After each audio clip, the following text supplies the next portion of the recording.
नमस्कार दोस्तों, स्वागत है आप सबका। दोस्तों, जैसे कि मानसून शुरू होने वाला है, हमारे यहाँ तो अभी 1-2 दिन बारिश हुई।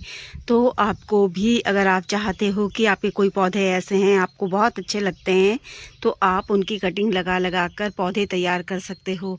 तो वैसे तो मेरे पास काफ़ी सारे पौधे हैं, लेकिन फिर भी मैं कटिंग लगा के कुछ पौधे तैयार कर रही हूँ। और जो मैंने कटिंग्स लगाई हैं उनके अपडेट भी बताऊँगी कि मुझे कितना अच्छा रिजल्ट मिला है। देखो, इस तरीके से ये सारे पौधों को ख़राब कर देते हैं कीड़े। तो आप चाहो तो दोस्तों आप भी इस समय कटिंग लगा सकते हो। और कटिंग लगाने के लिए मानसून काफ़ी अच्छा रहता है। कटिंग में बहुत जल्दी जड़ बनती है और बहुत अच्छे रिजल्ट मिलते हैं हमें। तो चलिए दोस्तों, मैं आपको बताऊंगी भी कि मैंने कौन कौन सी कटिंग लगाई थी, वो कैसे हो गई। और मैंने इतनी ज़्यादा गर्मी में लगाई थी मई में, तो अब देखो जून चल रहा है तो उनके रिज़ल्ट मुझे कितने अच्छे मिले हैं। और कुछ मैंने काफ़ी पहले भी लगाई थी, तो मैं सब बताऊंगी आपको। दोस्तों, स्टेबल बैकबोन की कटिंग मैंने लगाई थी मई में। देखो, इतनी गर्मी में लगाई थी फिर भी ये हो गई। और इसकी भी फिशबॉन कैक्टस भी मैंने लगाई थी मई में। बहुत ज़्यादा गर्मी हो रही थी पर फिर भी मैंने लगा दी थी, लेकिन मैंने कुछ बातों का ध्यान रखा। और देखो मतलब कटिंग्स चल गई है, क्योंकि इसमें नई ग्रोथ हो रही है इस तरीके से। और मुझे पान की कटिंग भी मिली थी, तो ये कटिंग मैंने जनवरी में लगाई थी दोस्तों। 4 कटिंग लगाई थी छोटी छोटी, इनमें से 3 हुई और 1 ख़राब हो गई। आप देख सकते हो, 1 ये है और 2 इसमें लगी हुई हैं। ये मैंने जनवरी में लगाई थी और ये चौथी वाली ख़राब हो गई है। देखो, अब काफ़ी अच्छी ग्रोथ कर ली है इसने। ये है कॉलेज। कॉलेज मैंने 1 हफ्ते पहले ही लगाया था। और कॉलेज की एक खास बात है, बहुत जल्दी जड़ बन जाती है इस पौधे में। और आप देख रहे होंगे कि ये देखो कितने हेल्दी हैं। और यहाँ पे देखो नई पत्ती की आने की शुरुआत भी हो गई है।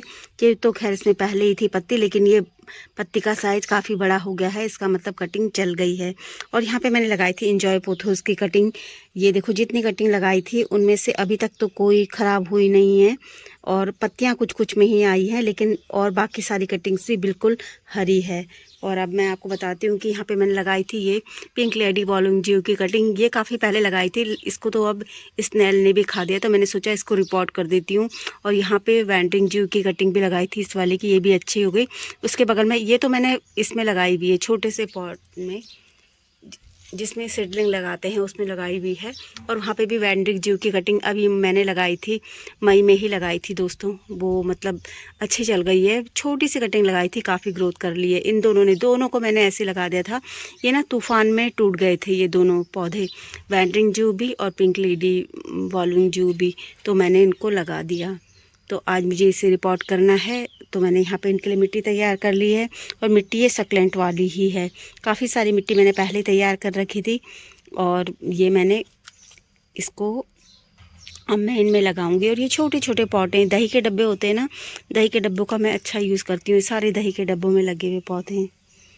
और यहाँ पे ना मेरा लक्ष्मी कमल पूरा ख़राब हो गया है। लक्ष्मी कमल पूरा ख़राब हो गया, मिलीबग ने ख़राब किया है इसको पूरे तरीके से। तो मैंने इसको 1-2 बूंद हाइड्रोजन का पानी डाल के उसमें डाल रखा है।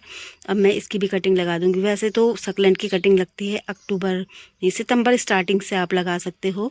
सितंबर स्टार्टिंग से थोड़ा मौसम का ध्यान रखते हुए लगा सकते हो। अक्टूबर में काफ़ी अच्छा रहता है इनकी कटिंग्स लगाने के लिए, लेकिन ये सारे ख़राब हो गए हैं तो मुझे अब इनकी कटिंग्स भी लगानी पड़ेगी। तो दोस्तों, मैंने इसे बाहर निकाल दिया है इससे। और इसमें देखो बिल्कुल नाम मात्र जड़ होती है, नाम मात्र, आपको दिख ही नहीं रही होगी कहीं जड़ है इसमें। इस तरीके से बहुत ही सुंदर पौधा होता है और अपनी छोटी सी 2 इंच की कटिंग से आसानी से हो जाता है। ये देखो इनके पत्ते ना स्नेल ने खा दिए हैं। दोस्तों, ये जो पिंक लेडी वॉल्यूम जो है ना, ये भी कुछ कुछ सकलेंट जैसा ही होता है, तो इसकी केयर भी आप उसी तरीके से करें। मुझे मतलब काफ़ी सेंसिटिव लगा ये, वैसे हो जाता है कटिंग से आराम से। दूसरा वाला जो वॉल्यूम जो है वो तो कहीं भी कैसे भी हो जाता है, पर इसका थोड़ा मतलब ध्यान रखना होता है इस वाले का। देखो, एक कटिंग तोड़ के कुछ भी नहीं करना है हमें। इसकी जो नीचे नीचे की टहनी होती है ना, वो भी हम लगा देंगे। वैसे तो ये अपनी 2 इंच की कटिंग से आराम से हो जाता है। मैंने नीचे की पत्तियां हटा दी हैं, और जो मैंने हटाई है ना वो भी देखो 2-2 इंच की हैं। इनको भी मैं लगाऊंगी, इन्हें भी मैं फेंकूंगी नहीं। तो इसी के साइड में लगा देती हूँ मैं।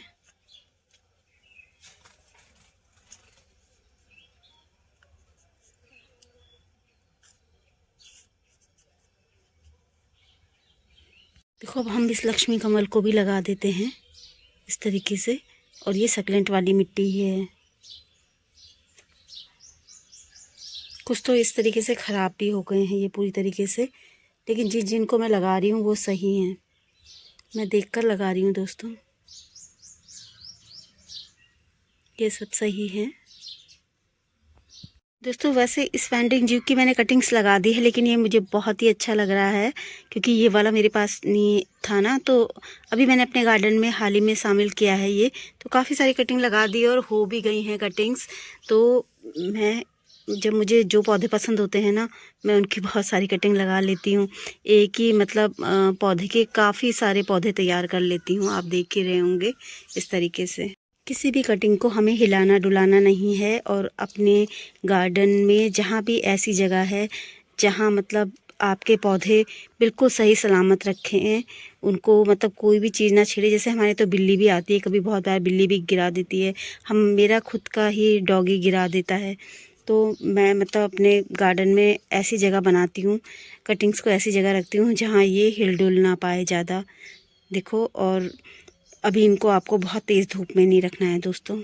बरसात जैसे अगर आपके यहाँ शुरू हो गई है तो ये भी ध्यान रखना है कि आपके कोई भी पॉट ना पानी से ना भरें, मतलब ये जो कटिंग्स वाले पॉट हैं, वरना ये कटिंग्स गल के ख़राब हो जाएंगी। और अच्छा मतलब चेक करते रहना इनके जो होल, वो देखते रहना। कभी कभी मतलब होल रहते हैं हमारे, और हमारी मिट्टी भी अच्छी रहती है, पर फिर भी पता नहीं कैसे मतलब पानी भर जाता है। बहुत बार होता है ऐसे, मेरे साथ तो ऐसे होता है, तो आपको ध्यान रखना है। देखो इतने बड़े बड़े स्नेल खा जाते हैं मेरे पौधे। देखो मेरे कुछ कॉलियस पिछले साल के थे, इस तरीके से ख़राब हो गए थे, तो मैंने उनको हटा दिया है और उनकी कटिंग्स लगा ली है यहाँ पे इस तरीके से छोटी छोटी। अब मैं इसको भी हटा देती हूँ इस तरीके से, क्योंकि ये अब इतना अच्छा नहीं हो पाएगा, मुझे इसकी कटिंग ही लगानी पड़ेगी। इसके नीचे की पत्ती तो पहले से ही हटी हुई थी क्योंकि इसकी कंडीशन बिल्कुल भी अच्छी नहीं थी, और मैं इसी पॉट में लगा रही हूँ और इसी मिट्टी में लगा रही हूँ। मिट्टी नहीं बदल रही हूँ मैं इसकी दोस्तों। तो हमें कॉलेज में ना ऐसे लगातार काम करना होता है, अगर हमको चाहिए कि हमारे कॉलेज इस तरीके से घने अच्छे हों। मैंने और भी सही किए हैं कॉलेज, वहाँ वो वाला भी, इस वाले को भी मैंने शिफ्ट किया और उसके साथ में नीचे छोटी सी कटिंग लगा दी है। ये सारे कॉलेज तो मेरे वैसे भी झोपड़ी के नीचे रहते हैं छाया में। देखो कॉलेज ना छोटे छोटे आधा लीटर की कोल्ड ड्रिंक की बॉटल है, इनमें भी हो जाते हैं। देखो मैंने कितने सारे कॉलेज के पौधे हटाए अपने और सारी कटिंग्स लगा दी, क्योंकि वो उनकी कंडीशन अच्छी नहीं थी, वो इस तरीके से हो गए थे, ये देखो ऐसे। तो मैंने सबको हटा दिया और सबके कटिंग्स लगा दी है। अब ये अच्छे हो जाएंगे, अब ऐसे लगेंगे जैसे ये हैं। एक दो और हटाने हैं, ये और यहाँ पे ये। ऐसे मैंने ड्रेसिना की कितने सारे पौधे तैयार कर लिए हैं कटिंग से। ड्रेसिना की बहुत सुंदर वैरायटी है, ड्रेसिना भी कटिंग से तैयार किए हुए हैं। ये ऐसे बहुत सारे पौधे तैयार किए हैं दोस्तों। काफ़ी बड़ा गार्डन है, तो मैं आपको टाइम टाइम पे तो दिखाती रहती हूँ। तो जैसे ये मेरा नियोन पोथोस है, ये सब मैंने कटिंग से तैयार किए हैं, और उसका मदर प्लांट बाहर रखा हुआ है। ये सब मैंने इंडोर के लिए तैयार किए हुए दोस्तों। तो कटिंग से ना आप बहुत सारे पौधे तैयार कर सकते हो। मैंने मई की भयंकर गर्मी में लगाए थे और देखो इनमें ग्रोथ शुरू हो गई है। ये वाला सही नहीं हो रहा है और ये वाला भी नहीं, बाकी ये तीन अच्छे हो रहे हैं। ये भी मैंने सब मई की गर्मी में लगाए थे, काफ़ी अच्छे हो गए। लगाए थे मैंने, ये भी अच्छे हो गए। इन पॉट में डॉलर प्लांट लगाए हैं, ये तो कटिंग से नहीं होता, लेकिन फिर भी मैं आपको बता रही हूँ ये डिवाइड करके होता है।